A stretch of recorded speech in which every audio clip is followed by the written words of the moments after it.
रोज नए नए वीडियो देखने के लिए हमारे YouTube चैनल गुरुजी स्टूडियो सीतापुर को सब्सक्राइब करें और सबसे पहले वीडियो पाने के लिए बेल आइकन दबाना ना भूलें। मेरी माताओं बहनों भाइयों, इस समय शादी बहुत ज्यादा तेज चल रही है और शादी में अनेकों प्रकार के पाखंड होते। पाखंड कौन कौन से होते? कहते हैं कि बुद्ध कथा कराओ, समाज में जागरूकता लाओ। लेकिन हम कहते हैं कि जिस चीज की लड़ाई आज हमारे समाज के लोग उन लोगों से लड़ रहे हैं, बस परिवर्तन ये है कि नाम चेंज है और काम चेंज है। बाकी पत्थर उनके भी मूर्ति में लगती है और पत्थर हमारी भी मूर्ति में लगती है। मेरे कहने का मतलब है विरोध उस बात का करो, अगर उनके में भी विरोध करने का बात आती है तो करो, अपने में भी अगर विरोध करने की बात आती है तो करो। क्योंकि पत्थर की मूर्ति चाहे बाबा साहब की हो, चाहे उनके देवी देवताओं की हो, पत्थर की मूर्ति में जान नहीं होती। पत्थर की मूर्ति अपनी सुरक्षा नहीं कर सकती तो हमारी तुम्हारी सुरक्षा क्या करेगी? बाबा साहब अम्बेडकर ने कहा, जब तक इस देश का संविधान जिंदा रहेगा तब तक आप लोगों की रक्षा सुरक्षा बनी रहेगी, और जिस दिन इस देश का संविधान मिट जाएगा उस दिन से आप लोगों की रक्षा सुरक्षा मिट जाएगी, और जिस परिस्थिति से आप लोग निकल कर आए हो उसी परिस्थिति में आप लोग पहुंच जाओगे। बाबा साहब अम्बेडकर ने कहा, आप लोग पढ़ो लिखो, जागरूक हो जाओ, संविधान की रक्षा करो, संविधान की सुरक्षा करो, ये संविधान ही आप लोगों की जान है। मेरी माताओं बहनों भाई, ढोंग आडंबर पाखंडवाद को मत मानो। मैं देखती हूँ कि लोग छह रतिया जो है तेल पूजन मैन रत जगह ये अब देवी देवताओं को छोड़ करके बाबा साहब की प्रतिमा के सामने करने लगे। ये क्या पाखंड है?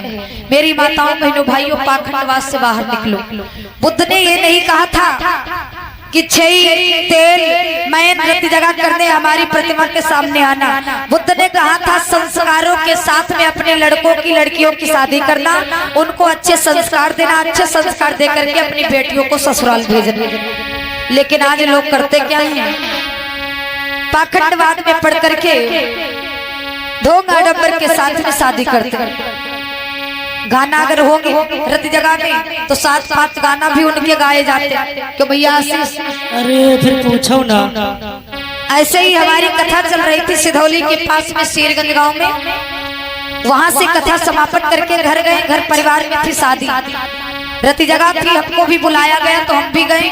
7-5 महिलाएं इकट्ठा हो गई। महिलाएं जैसे हमको देखा कहने लगी, देखो सब बातें ठीक है लेकिन जोली गाना अभी नहीं गई। अब हम ये बात सुन ले तो हमने कहा क्यों? तो बोली बात ये है कि थोड़ा जो है 7-5 गाना उनके हो जाए तब चाहे तुम जब गाए हो तो। ठीक है भाई, गाए लो, हम भी सुने, हमारा तो फायदा होगा। एक अम्मा जी थी, वो अम्मा जी ने गीत को गाया। गीत तो खैर बढ़िया था, लेकिन कहते हैं ना कि महिलाओं की सुर ताल में मिल जाए, बाकी तर्ज चाहे जहाँ जाए, शब्द अर्थ चाहे जहाँ जाए, कोई मतलब नहीं है। अब जब ये महिलाएं गीत गाने बैठी तो जानते हो भैया कौन सा गीत गाया? कौन सा देवी? कौन सा? गौर कर बताओ। कि मैया झूले जाए, मैया झूले जाए, डार के ही दुल्हना ले बने मैया।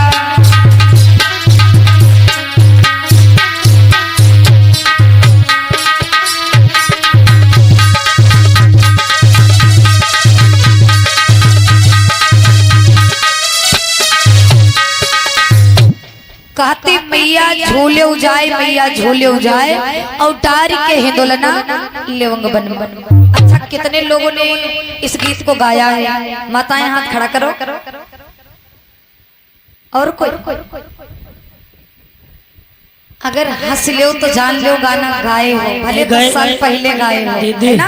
हाँ, ये गायन सब लोग हैं। हाँ, और भैया जी पीछे वाले भी गाए हैं। ठीक है। अच्छा ये बताओ, गाना तो ये बहुत अच्छा है, लेकिन ये बताइए लौंग का पेड़ कितने लोगों ने देखा?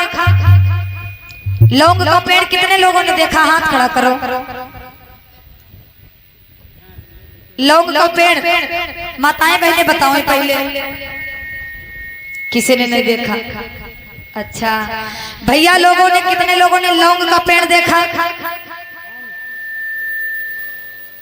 लौंग का पेड़ कितना बड़ा होता है अंकल जी?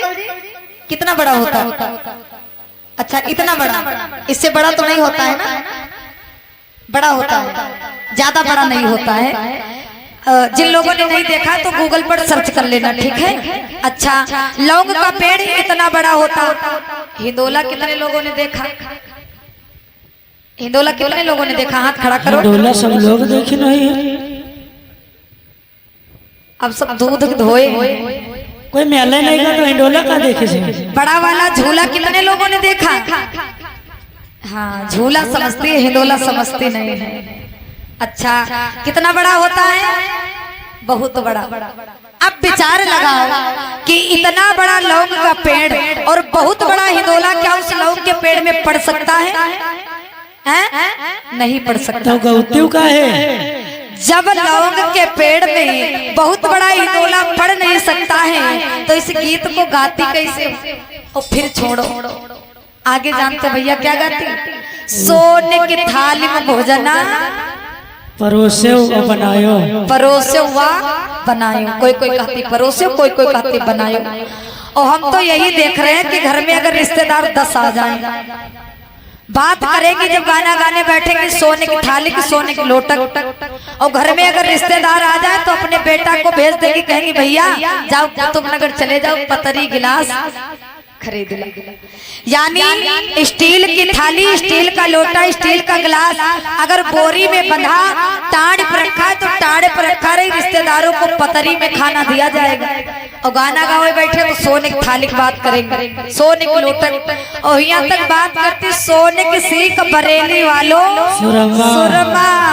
अब बताओ, जबकि जो चीज को यूज करना नहीं चाहता है, अब यूज क्या लगाए? बढ़िया घर में खुरपा दीपक के ऊपर रख दिया, काजर बना तैयार। मेरी माताओं बहनों, ऐसे गीतों को मत गाओ। लास्ट में गाती फूला ना झार झूर सजिया बिछाए। अब फूलों की सेज लगा दो, कोई सफेद कपड़ा पहन के आ जाए, फूलों की सेज पर बिछा दो, वो तो बेचारा रंगारंग हो जाएगा। तो ऐसे गीतों को मत गाओ। गीत अगर गाना है तो कैसे कैसे गीतों को गाया करो, गौर करना।